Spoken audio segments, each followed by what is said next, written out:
Welcome, തഹ്മാനാണ്. Immunity സീരീസിൽ ഈ വീഡിയോയിൽ നമ്മൾ ചെയ്യുക സെൽ മീഡിയേറ്റഡ് ഇമ്മ്യൂണിറ്റി കുറിച്ചാണ് പറയാം. സെൽ മീഡിയേറ്റഡ് ഇമ്മ്യൂണിറ്റി കഴിഞ്ഞ വീഡിയോയിൽ നമ്മൾ ഹ്യൂമറൽ ഇമ്മ്യൂണിറ്റി കുറിച്ചാണ് പറഞ്ഞത്. ആൻഡ് ഹ്യൂമറൽ ഇമ്മ്യൂണിറ്റി നമ്മൾ പറഞ്ഞു അഡാപ്റ്റീവ് ഓർ അക്യൂർഡ് ഇമ്മ്യൂൺ സിസ്റ്റത്തിന്റെ ഭാഗമാണ്, ഇമ്മ്യൂണിറ്റിയുടെ ഭാഗമാണെന്ന് നമ്മൾ പറഞ്ഞു. ഈ വീഡിയോയിൽ നമ്മൾ പറയുന്ന cell mediated immunity is also part of adaptive immune system. So adaptive immune സിസ്റ്റത്തിന്റെ ഭാഗമാണ്, അഡാപ്റ്റീവ് ഇമ്മ്യൂൺ റെസ്പോൺസിന്റെ ഭാഗമാണ്. So adaptive or acquired immune response രണ്ട് രീതിയിലാണ് നടക്കുക. ഒന്ന് ഹ്യൂമറൽ ഇമ്മ്യൂണിറ്റി വഴി, രണ്ട് സെൽ മീഡിയേറ്റഡ് ഇമ്മ്യൂണിറ്റി വഴി. അപ്പോൾ രണ്ടിനും ഒരു കാര്യം ഇപ്പം മസ്റ്റാണ്. ഒരു ആന്റിജൻ നേരത്തെ ശരീരത്തിലെത്തണം, അല്ലെങ്കിൽ പ്രയർ എക്സ്പോഷർ ഉണ്ടാകണം. So second point, prior exposure to antigen is a must ആണ്. ഇനീഷ്യൽ എക്സ്പോഷർ വന്നു കഴിഞ്ഞാൽ നമുക്ക് അടുത്ത തവണത്തേക്ക് ലഭിക്കുന്നതാണ് ഈ ഇമ്മ്യൂണിറ്റി. സോ നമ്മളിപ്പോൾ ഇവിടെ ഇനീഷ്യൽ എക്സ്പോഷർ, ആദ്യമായി ഒരു എക്സ്പോഷർ ഉണ്ടാകുമ്പോൾ മുതൽ ഇമ്മ്യൂണിറ്റി ഡെവലപ്പ് ചെയ്യുന്നത് വരെ ഉള്ള കാര്യമാണ് നമ്മളിവിടെ സെല്ലുലാർ ഇമ്മ്യൂൺ റെസ്പോൺസ് ആയിട്ട് നമ്മൾ പറയാം. സെല്ലുലാർ ഇമ്മ്യൂൺ റെസ്പോൺസ് പ്രോസസ് ആയിട്ട് നമ്മൾ ഇവിടെ പറയാം. സോ സെൽ മീഡിയേറ്റഡ് ഇമ്മ്യൂണിറ്റിയുടെ മറ്റൊരു പേരാണ് ഇപ്പോൾ ഞാൻ ഈ പറഞ്ഞ സെല്ലുലാർ ഇമ്മ്യൂൺ റെസ്പോൺസ്. ഇനി സെൽ മീഡിയേറ്റഡ് ഇമ്മ്യൂണിറ്റി എന്ന പേരായാലും സെല്ലുലാർ ഇമ്മ്യൂൺ റെസ്പോൺസ് ആയാലും ഈ പേരിൽ തന്നെ, ഈ രണ്ട് പേരിലും ചില കാര്യങ്ങൾ ഒളിച്ചിരിപ്പുണ്ട്, അടങ്ങിയിട്ടുണ്ട്. ഒന്നാമത്തെ കാര്യം എന്ന് പറയുന്നത് ഈ ഇമ്മ്യൂൺ റെസ്പോൺസ് ഉണ്ടാക്കുന്നത്, അല്ലെങ്കിൽ നമ്മുടെ ആന്റിജനെ ആക്രമിക്കുന്നത്, കൊല്ലുന്നത് ചില സെല്ലുകൾ നേരിട്ടാണ് എന്ന് നമുക്ക് ഇതിൽ നിന്ന് മനസ്സിലാക്കാം. സോ അത് ആന്റിബോഡി വഴി ബ്ലഡിലൂടെ വന്ന് അല്ല ഇത് ചെയ്യുന്നത്, നേരിട്ട് ഇതിനാക്കി ഉണ്ടാക്കിയെടുത്ത പ്രത്യേകം ചില സെല്ലുകൾ വഴിയാണ് ഈ സംഭവങ്ങൾ നടത്തിയത്. സോ ഇതിനുള്ള സെല്ലുകളാണ് സൈറ്റോടോക്സിക് ടി സെൽസ് എന്ന് നമുക്ക് വിളിക്കാം, നാച്ചുറൽ കില്ലർ സെൽസ് പോലെയുള്ള സെല്ലുകൾ. സോ അതാണ് സെൽ എന്ന വാക്കിൽ നിന്ന് നമുക്ക് ഒരു കാര്യം മനസ്സിലാകുന്നത്. രണ്ടാമത്തേത്, അതും വളരെ ഇമ്പോർട്ടന്റ് ആയിട്ടുള്ള കാര്യമാണ്. നമ്മൾ ഹ്യൂമറൽ ഇമ്മ്യൂണിറ്റി പഠിച്ചത് antigen is present extra cellularly. ഇത് സെല്ലുകളാണെങ്കിൽ ആന്റിജൻ സെല്ലിന് പുറത്താണ്, or in the extra cellular ഫ്ലൂയിഡിലാകാം, അല്ലെങ്കിൽ സെല്ലിന്റെ പുറത്തെ സ്പേസിലാണ്, ECF-ലാകാം. അപ്പോഴാണ് നമ്മൾ ആന്റിബോഡി ഉണ്ടാക്കിയെടുക്കുന്നത്. പക്ഷേ in cell mediated immunity the pathogen has infected the cell. Pathogen നമ്മുടെ സെല്ലിന്റെ അകത്താണ്, സെല്ലിനെ ഓൾറെഡി ഇൻഫെക്റ്റ് ചെയ്ത് കഴിഞ്ഞു. ആന്റിജൻ നമ്മുടെ സെല്ലിന്റെ ഉള്ളിൽ അതിക്രമിച്ച് കയറി കൂടിയിരിക്കുന്നു. So cell mediated immunity is about tackling intra cellular, important വാക്കാണ്, ഇൻട്രാ സെല്ലുലാർ പാത്തോജൻസിനെ ടാക്കിൾ ചെയ്യുന്ന പരിപാടിയാണ് cell mediated immunity. So very important ആണ്. So cell mediated immunity is against രണ്ട് കാര്യങ്ങളാണ്, intra cellular pathogens and it is mediated by specialised cytotoxic cells. ചില cytotoxic സെല്ലുകൾ വഴി ഇൻട്രാ സെല്ലുലാർ പാത്തോജൻസിനെ ഓടിക്കുന്ന, കൊല്ലുന്ന, നശിപ്പിക്കുന്ന, എന്നിട്ട് നമുക്ക് ഇമ്മ്യൂണിറ്റി ഉണ്ടാക്കുന്ന പരിപാടിയാണ് സെൽ മീഡിയേറ്റഡ് ഇമ്മ്യൂണിറ്റി. പക്ഷേ ഹ്യൂമറൽ ഇമ്മ്യൂണിറ്റി നമ്മൾ പഠിച്ചത് it is against extracellular pathogens and these are mediated by antibodies. So ഇത്രയും ക്ലിയർ ആയി കഴിഞ്ഞാൽ നമുക്ക് അടുത്ത പോയിന്റിലേക്ക് കടക്കാം. ഇനി intracellular pathogens can be of two types. Intracellular pathogen രണ്ട് തരം ആകാമെന്നാണ് നമ്മൾ ഇനി പറയാൻ പോകുന്നത്. സോ ഇതൊരു സെൽ ആണെങ്കിൽ, ഇത് ന്യൂക്ലിയസ് ആണെങ്കിൽ, antigen or pathogen can be inside the cytoplasm. ഇതാണ് സംഭവം, ഇത് സൈറ്റോപ്ലാസത്തിൽ ആകാം, സൈറ്റോപ്ലാസത്തിന്റെ ഉള്ളിലാണ്. സോ ഇതാണ് നമ്മുടെ ഫസ്റ്റ് കണ്ടീഷൻ. ഉദാഹരണം വൈറസസ്, ഫംഗൈ, നമ്മുടെ പ്ലാസ്മോഡിയം, മലേറിയക്ക് ഉണ്ടാക്കുന്ന, ഇതൊക്കെ സൈറ്റോപ്ലാസ്മിക് ആണ്.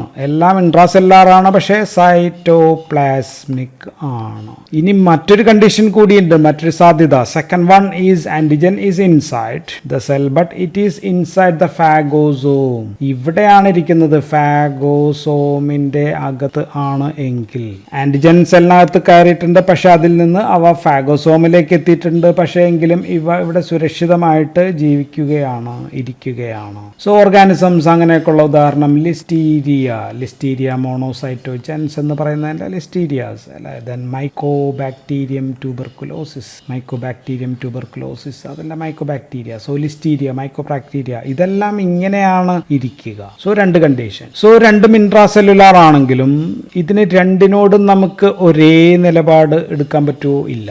So we have to take two നിലപാട്സ്. രണ്ട് നിലപാടുകൾ സെല്ലുലാർ ഇമ്മ്യൂണിറ്റി സ്വീകരിക്കേണ്ടി വരും. സോ CMI നമുക്ക് രണ്ട് തരത്തിലാക്കി പറയേണ്ടി വരും. So CMI against cytoplasmic pathogens and cell mediated immunity against phagosomal pathogens എന്ന് നമുക്ക് രണ്ടാക്കേണ്ടി വരും. ഇവിടെ ആദ്യത്തെ കേസിൽ ഈ സൈറ്റോപ്ലാസത്തിൽ ഉള്ളതിന് നമ്മുടെ ബ്ലഡ് സെൽസ്, RBC അല്ല ഞാൻ ഉദ്ദേശിക്കുന്നത്, മറ്റേ WBCക്ക് എല്ലാം തന്നെ ഇതിനെ ആന്റിജനെ ഇന്റേണലൈസ് ചെയ്യാൻ പറ്റും. പക്ഷേ നമുക്കറിയാവുന്നത് ചില സെൽസിന് മാത്രമേ ആന്റിജൻ പ്രസന്റിങ് സെൽസ് ആകാൻ പറ്റൂ, ആയിട്ട് അതിനെ അടുത്ത ആൾക്കാരെ ഉത്തേജിപ്പിക്കാൻ പറ്റൂ. അങ്ങനെയുള്ള സെൽസുകൾ നമ്മൾ പറയുകയാണെങ്കിൽ ഡെൻഡ്രൈറ്റിക് സെൽസ് നമുക്ക് അതിനുദാഹരണമാണ് മാക്രോഫേജസ്. സോ ഈ രണ്ടാമത്തെ this type of cells, dendritic cells, macrophages, ഇവയ്ക്കാണ് എന്തുള്ളത്, MHC ക്ലാസ് 2 ഉള്ളത്. MHC ക്ലാസ് 2 ഉണ്ട്. സോ ഇതിന്റെ അപ്പോൾ കുറേ സ്റ്റെപ്പുകൾ നമ്മൾക്ക് ഏകദേശം ഒരു ഹ്യൂമറൽ ഇമ്മ്യൂണിറ്റിയുടെ ആദ്യകാല സ്റ്റെപ്പുകൾ പോലെ തന്നെയാണ്. ഇത് നമ്മൾ ഇടയ്ക്ക് വെച്ചായിരിക്കും നമ്മൾ പറയുക, രണ്ടാമത് വേണ്ടി പറയാം. പക്ഷെ നമുക്ക് ആദ്യത്തെ കേസ്, ഈ കേസ് നമുക്ക് ആദ്യം പറയാം. ആദ്യത്തെ case when cells are infected or pathogens inside the cytoplasm. ഇത് നമുക്ക് ആദ്യം പറയാം. നമ്മൾ ആ പ്രോസസ് പറയുന്നതിന് മുമ്പ് നമുക്ക് ഈ CMI എവിടെയൊക്കെയാണ് ഇമ്പോർട്ടൻസ്, സെൽ മീഡിയേറ്റഡ് ഇമ്മ്യൂണിറ്റിയുടെ ഇമ്പോർട്ടൻസ് എന്താണെന്ന് പറഞ്ഞു പോകാം. So pharmacologically important in delayed hyper സെൻസിറ്റിവിറ്റിയിൽ ഇത് വളരെ ഇമ്പോർട്ടൻ്റ് ആണ്. ഓർ ഡിലേഡ് അലർജിക് റിയാക്ഷൻസിൽ ഇത് വളരെ ഇമ്പോർട്ടൻ്റ് ആണ്. രണ്ടാമത്തെ ഇമ്പോർട്ടൻസ് ഈസ് ഇൻ ഓർഗൻ ട്രാൻസ്പ്ലാന്റേഷനിലാണ്. ഓർഗൻസ് ട്രാൻസ്പ്ലാന്റേഷൻ, കിഡ്നി മാറ്റി വയ്ക്കുക, ലിവർ മാറ്റി വയ്ക്കുക, അങ്ങനെയൊക്കെ വരുമ്പോഴത്തേക്കും ഓർ അതിനെ നമുക്ക് ഗ്രാഫ്റ്റ് വേഴ്സസ് ഹോസ്റ്റ് ഡിസീസ് എന്ന് നമ്മൾ പറയാറുണ്ട്. സോ അവിടെ ഇത് ഇമ്പോർട്ടൻ്റ് ആണ്. ഇവിടെ വൈറ്റ് സെൽസ് കാണുന്ന എന്തുവാ, എൻറ്റയർ ഹോൾ സെൽസ് ആണ് വ്യത്യാസം അല്ലെ. ഏതെങ്കിലും ഒരു പാത്തജൻ ആയിട്ടല്ല വരിക, സെല്ലുകൾ തമ്മിൽ തന്നെ ഫുൾ ഫോറിനാണ്, വിദേശമാണ്. മൂന്നാമത്തെ ഇമ്പോർട്ടൻസ് അതേപോലുള്ളൊരു മറ്റൊരു കണ്ടീഷനാണ് important in auto immune disorder. Auto immune ഡിസോർഡേഴ്സിൽ ഇവിടെ എന്താണ്, നമ്മുടെ ഇമ്മ്യൂൺ സെൽസ് നമ്മുടെ തന്നെ ചില സെൽസിനെ ഫോറിൻ ആയിട്ടാണ് കാണുന്നത്. അപ്പോൾ ഇത് മൊത്തം ഒരു പാത്തജൻ ആയിട്ടാണ് കാണുക, അല്ലെങ്കിൽ തെറ്റിദ്ധരിക്കുകയാണ്. സോ അതിനെതിരെ യുദ്ധപ്രഖ്യാപനം നടത്തുന്ന സ്റ്റേറ്റ് ആണ് ഓട്ടോ ഇമ്മ്യൂൺ ഡിസോർഡർ. സോ CMIക്കെതിരെയുള്ള മരുന്നുകളാണ് അപ്പോൾ നമ്മൾ എന്തായിട്ട് ഉപയോഗിക്കുക, ഇമ്മ്യൂണോ സപ്രസൻസ് ആയിട്ട് നമ്മൾ ഉപയോഗിക്കുന്നത് CMIക്കാണ് എതിരെ പ്രധാനമായിട്ടും.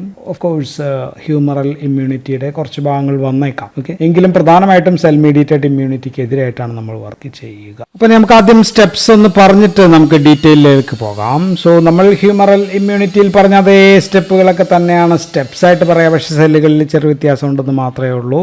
ഒന്ന്, ആന്റിജൻ ശരീരത്തിലെത്തണം. ഇവിടെ സെല്ലിനകത്താണ്, പുറത്തല്ല എന്നാണ് വ്യത്യാസം. രണ്ടാമത്തത്, ഈ ആന്റിജനെ നമ്മൾ പ്രോസസ് ചെയ്യണം, അതിനെ ആന്റിജൻ പ്രോസസ്സിങ് ചെയ്യണം. ദെൻ ഇത് T ലിംഫോസൈറ്റ്സിന്റെ മുന്നിൽ ഹാജരാക്കണം, അതിന് നമ്മൾ ആന്റിജൻ പ്രസന്റേഷൻ എന്നായിരിക്കും പറയുക. മൂന്നാമത്തെ സ്റ്റെപ്പ്, ഈ ആന്റിജനെ റെക്കഗ്നൈസ് ചെയ്യണം. സോ ഇതിനൊക്കെ പല സിഗ്നൽസ് 1, 2, 3 ഒക്കെ ആവശ്യമുണ്ട്. 1, 2 and 3 സിഗ്നൽസുകൾ ആവശ്യമുണ്ടെന്ന് നമ്മൾ മറ്റേതിനകത്ത് പറഞ്ഞു. സെയിം സിഗ്നൽ തന്നെയാണ് ഇവിടെ. ഇനി എന്ത് ചെയ്യണം, അങ്ങനെ റെക്കഗ്നൈസ് ചെയ്ത് കഴിഞ്ഞാൽ T cells they have to activate ചെയ്യും. ദേ വിൽ ആക്ടിവേറ്റ് ചെയ്ത് കഴിഞ്ഞാൽ അവ എന്ത് ചെയ്യണം, അത് ഡിഫറൻഷിയേറ്റ് ചെയ്യണം, പലതായിട്ട് മാറണം. എന്നിട്ട് അത് പ്രോലിഫറേറ്റ് ചെയ്യണം, പ്രോലിഫറേഷൻ നടക്കണം. അപ്പോൾ അങ്ങനെ പ്രത്യേകമായിട്ടുണ്ടായ T ലിംഫോസൈറ്റ്സ് പ്രത്യേകമായിട്ടുണ്ടാകും. അത് ഇതിനെ അറ്റാക്ക് ചെയ്യണം, നമ്മളുടെ ആന്റിജനെ അറ്റാക്ക് ചെയ്യണം, ഓർ അതിനെ കൊല്ലൽ ഫേസ്, അറ്റാക്ക് ഫേസിലേക്ക് പോകും. സോ അപ്പോൾ നമ്മൾ ആദ്യം പറയുന്നത് കേസ് ഇതാണ്, സെൽ സൈറ്റോപ്ലാസത്തിൽ കിടക്കുന്ന ആന്റിജനെ പറ്റിയാണെന്നാണ് പറയുന്നത്. ഇവിടെ ഫാഗോസോമിലുള്ളത് ഞാൻ ഇടയ്ക്ക് വെച്ച് പറയുകയോ അല്ലെങ്കിൽ അവസാനം രണ്ടാമത് പറയുകയോ ചെയ്യാം. സോ ഫസ്റ്റ് സ്റ്റെപ്പ്, സൈറ്റോപ്ലാസത്തിൽ ഉള്ള ആന്റിജനെ, ഇതൊരു APC ആണെന്ന് വിചാരിക്കുക. APC means antigen presenting cells or any other cells. ആന്റിജനെ നമ്മൾ ഫ്രാഗ്മെന്റ്സുകളാക്കുന്നു. ആൻഡ് ഇങ്ങനെയാക്കിയ ഫ്രാഗ്മെന്റ്സിനെ നമ്മൾ പ്രസന്റ് ചെയ്യുന്നത്, ഇവിടെ പ്രസന്റ് ചെയ്യുന്നത്, and this is MHC, major ഹിസ്റ്റോ compatibility complex 1 ആണ്. 1ൽ വെച്ചിട്ടാണ് പ്രസന്റ് ചെയ്യുക. സോ ഇവിടെയാണ് ഫസ്റ്റ് വ്യത്യാസം. നമ്മുടെ ഹ്യൂമറലിൽ അത് MHC2 ആണ്. ഇനി ഞാൻ ഇപ്പോൾ ഹ്യൂമറലിൽ MHC2 ആണെന്ന് ഓർക്കുക, MHC2 ആണ്. ആൻഡ് ഓൾസോ ഇവിടെ തന്നെ ഫാഗോസോമിനകത്താണെങ്കിലും MHC2 ആണ്, 3 അല്ല 2 ആണ്. സോ അതാണ് ഒരു വ്യത്യാസം. സോ ഫസ്റ്റ് ഡിഫറൻസ് ഇവിടെയാണ്. ദിസ് ഈസ് MHC ക്ലാസ് 1 ആണ്. അപ്പോൾ രണ്ടാമത്തെ വ്യത്യാസം ആരുടെ മുന്നിലാണ് ഇത് പ്രസന്റ് ചെയ്യുക എന്നുള്ളതാണ്. സോ ഹ്യൂമറൽ ഇമ്മ്യൂണിറ്റിയിൽ നമ്മൾ പറഞ്ഞത് അത് പ്രസന്റ് ചെയ്യുക CD4 പോസിറ്റീവ് നാവിറ്റി ലിംഫോസൈറ്റ്സിന്റെ മുന്നിലാണ് എന്നാണ് നമ്മൾ പറഞ്ഞത്. പക്ഷെ ഇവിടെ നമ്മൾ പറയാൻ പോകുന്നത് CD4 അല്ല, ആ സെല്ലിന്റെ പേര് CD8 ആണ്. CD8 positive. അപ്പോൾ ഒരു CD8 ഇവിടെ വരയ്ക്കണം. സോ ദിസ് ഈസ് CD8 ഉള്ള സെല്ലുകളാണ് T ലിംഫോസൈറ്റിന്റെ മുന്നിലാണ്. ആണ്. സോ ദീസ് ആർ നാവ് ടി ലിംഫോസൈറ്റ്. സോ ഈ രണ്ട് വ്യത്യാസമാണ് നമുക്കുള്ളത്. ഇനി ഞാൻ പറയാൻ പോകുന്ന സെൽ മീഡിയേറ്റഡിലെ രണ്ടാമത്തെ ഫാഗോസോമലാണെങ്കിലും ഇതിന്റെ മുന്നിലാണ് CD8 അല്ല എന്നുള്ളതാണ് ഒരു വ്യത്യാസം. അപ്പൊ നമുക്കത് പ്രസന്റ് ചെയ്തേക്കാം. പ്രസന്റ് ചെയ്യുന്നു. ഇതിവിടെ റിസപ്റ്റർ ഉണ്ട്. This is T cell receptor ആണ്. ഇത് CD8 പോസിറ്റീവ് സെൽസ് ആണ്. So this is what presentation. So ഇത് പ്രോസസ്സിംഗ് ആയിരുന്നു, ഇത് പ്രസന്റേഷൻ ആയി. സോ നാവ് ടി ലിംഫോസൈറ്റ്സ് എന്ന് വെച്ചാൽ എന്താണ് അർത്ഥം? നാവ് എന്ന് വെച്ചാൽ ഇതുവരെ ഒരു ആന്റിജൻ ആന്റിബോഡിയെ അല്ലെങ്കിൽ ഇങ്ങനെയൊക്കെയുള്ള ഇമ്മ്യൂൺ റെസ്പോൺസിലും പങ്കെടുക്കാത്ത ഫ്രഷ് ആയിട്ടുള്ള ഒരു ടി ലിംഫോസൈറ്റ്സിനാണ് നമ്മൾ നൈവ് എന്ന വാക്കുകൊണ്ട് ഉദ്ദേശിക്കുന്നത്. നമ്മൾ കഴിഞ്ഞ വീഡിയോയിൽ പറഞ്ഞാണ്, ഇവിടെ ഞാനത് തന്നെയാണ് പറയുന്നത്. സോ വ്യത്യാസങ്ങൾ ഒന്ന്, ഇവിടെ MHC1 ആണ്. ഹ്യൂമറലായിട്ടുള്ള വ്യത്യാസങ്ങളാണ് ഞാൻ പറയുന്നത്. ഇത് MHC1 ആണ്, ഇവിടെ CD8. In humoral that is MHC2 ആയിരുന്നു ആൻഡ് CD4. ഈ വ്യത്യാസം പഠിച്ചു വെച്ചാൽ തന്നെ കാര്യങ്ങളൊക്കെ ഓക്കെയാണ്. ഇനി ഞാൻ പറയാൻ പോകുന്ന എല്ലാം ഡിറ്റോ ആണ് അവിടെ പറഞ്ഞത്. ഇനി ഇത് തിരിച്ചറിയണോ? ഇനി പ്രസന്റ് ചെയ്ത ആളെ തിരിച്ചറിയണമല്ലേ? പ്രസന്റ് ചെയ്തത് ആന്റിജൻ തന്നെയാണെന്ന് എങ്ങനെ തിരിച്ചറിയും എന്നുള്ളതാണ്. സോ അതിന് നമ്മൾ പറഞ്ഞു 3 സിഗ്നൽ വേണം. സോ ഇതാണ് സിഗ്നൽ 1 എന്ന് പറയുന്നത്. സിഗ്നൽ 2 എന്ന് പറയുന്നത് ഇവിടെയുള്ള CD80/86 ഉണ്ട്. ദെൻ CD40L ഉണ്ട്. ഇത് ഇവിടെ ആയിട്ട് ഒട്ടിച്ചേരണം എന്നുള്ളതാണ്. എന്തൊക്കെയാണ്? CD80യിൽ ഒട്ടിച്ചേരുന്നത് CD28 ആണ്. ഇവിടെ ഒട്ടിച്ചേരുന്നത് CD40 ആണ്. സോ ഇത് രണ്ടും ഒട്ടിച്ചേരുന്നതാണ് സിഗ്നൽ 2 എന്ന് പറയുന്നത്. സോ സിഗ്നൽ 1ഉം 2ഉം ആയി കഴിഞ്ഞാൽ ദിസ് ഈസ് നൗ ആക്ടിവേറ്റഡ് ആയി. പ്രസന്റ് ചെയ്തു, സിഗ്നൽസ് വന്നു, ആക്ടിവേറ്റഡ് ആയി. സോ സെയിം ആണ്. അതുകൊണ്ടാണ് ഞാൻ വേഗത്തിൽ പറഞ്ഞത്. അപ്പൊ ഇനി എന്താണ് നടക്കുക? ഇനി ദിസ് ആക്ടിവേറ്റഡ് ഇയാൾ എന്ത് ചെയ്യുന്നു? CD8 ലിംഫോസൈറ്റ്സ് നമ്മൾ ഹ്യൂമറിൽ പറഞ്ഞ അത് തന്നെയാണ് ഇവിടെ പറയുന്നത്. It will produce interleukin 2 and also it will produce interleukin 2 receptor alpha component. So ഇവിടെ എന്തുണ്ടായിരുന്നു? റിസപ്റ്റർ ഉണ്ട്, ഇന്റർലൂക്കിൻ റിസപ്റ്ററിന്. പക്ഷേ ബീറ്റയും ഗാമയും മാത്രമേ ഉണ്ടായിരുന്നുള്ളൂ. പക്ഷേ ഇവിടെ ഇപ്പൊ പുതുതായിട്ട് ആൽഫ കമ്പോണന്റ് കൂടി വന്നു. സോ കമ്പോണന്റ് കൂടി വരുമ്പോഴത്തേക്കും ഇന്റർലൂക്കിൻ പോയി, ഇവിടെ പോയി ഇന്റർലൂക്കിൻ ഒട്ടിച്ചേരുന്നു. So this is an autocrine signalling ആണ്. ഇനി ഇന്റർലൂക്കിൻ 2 ഇതിനകത്ത് ചെയ്യുന്ന പരിപാടികളാണ് നമുക്ക് പറയാനുള്ളത്. സോ സെയിം ഡിറ്റോ ആണ് ഈ ബാക്കിയെല്ലാം. ഇൻ ഹ്യൂമറൽ ആണെങ്കിലും സെല്ല് മാത്രമേ വ്യത്യാസം ഉണ്ടായിരുന്നുള്ളൂ. അപ്പോൾ ഇനി എന്ത് ചെയ്യുന്നു? ഇത് ഡിഫറൻഷിയേറ്റ് ചെയ്തിട്ട് നമ്മൾ പറഞ്ഞു ടി ഹെൽപ്പർ നോട്ട് സെൽസ് ആകുന്നു എന്നാണ് നമ്മൾ പറഞ്ഞത്. അതിൽ നിന്ന് ഉണ്ടാകുന്ന സെല്ലുകൾ അവിടെ നമ്മൾ പറഞ്ഞത് കഴിഞ്ഞ തവണ നമ്മൾ പറഞ്ഞത്. സോ ഇവിടെ ഒരു വ്യത്യാസമുണ്ട്. ഹ്യൂമറലിൽ നമ്മൾ പറഞ്ഞത് ടി ഹെൽപ്പർ 2 സെൽസ് ആകുന്നു.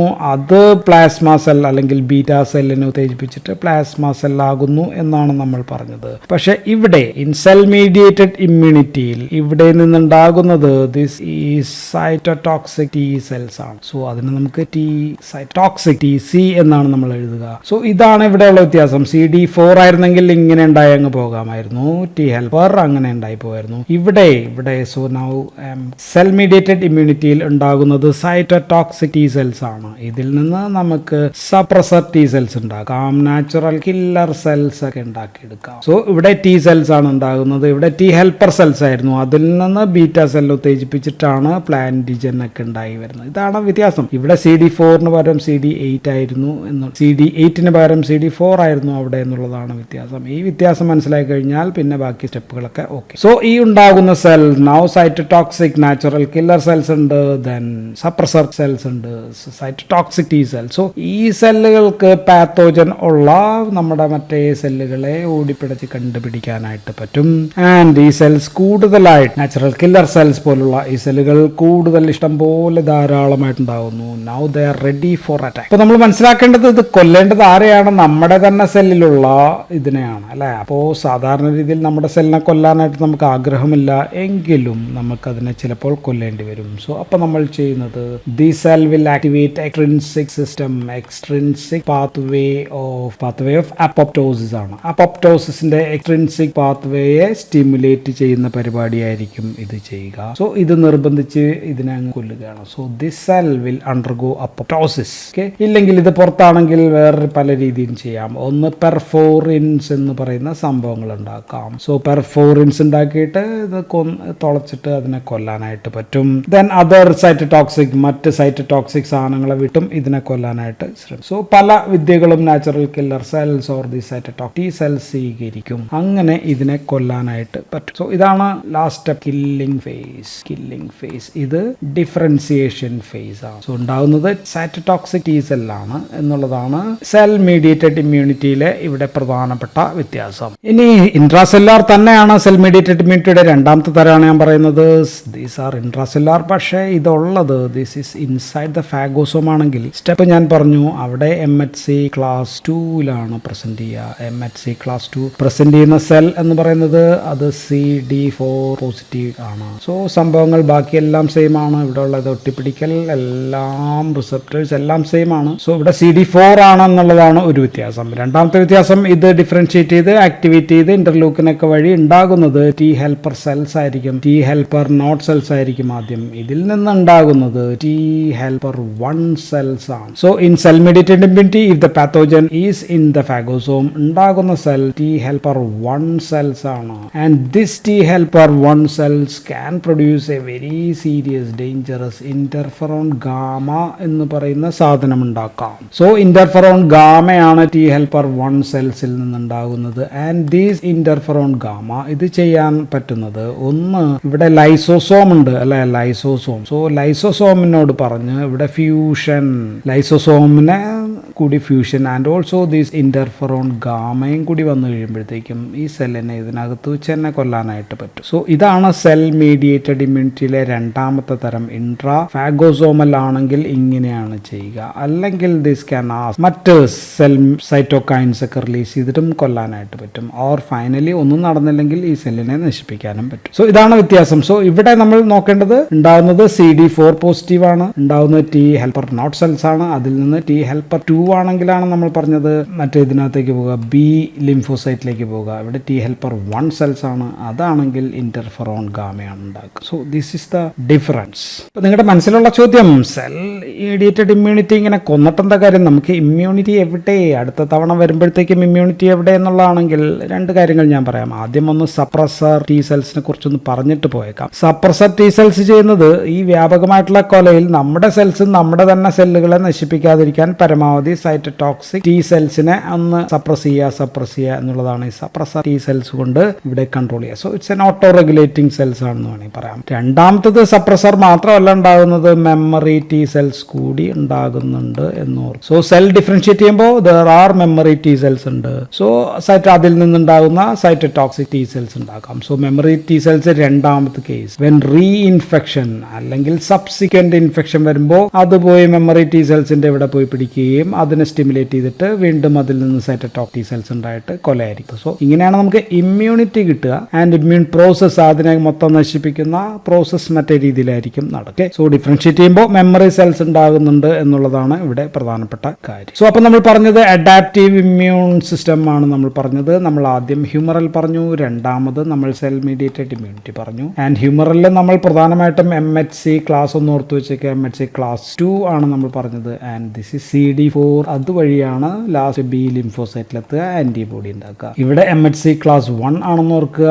ആൻഡ് ആക്ടിവേറ്റ് ചെയ്യുന്നത് CD8 T ലിംഫോസൈറ്റ് ആണെന്ന് ഓർക്കുക.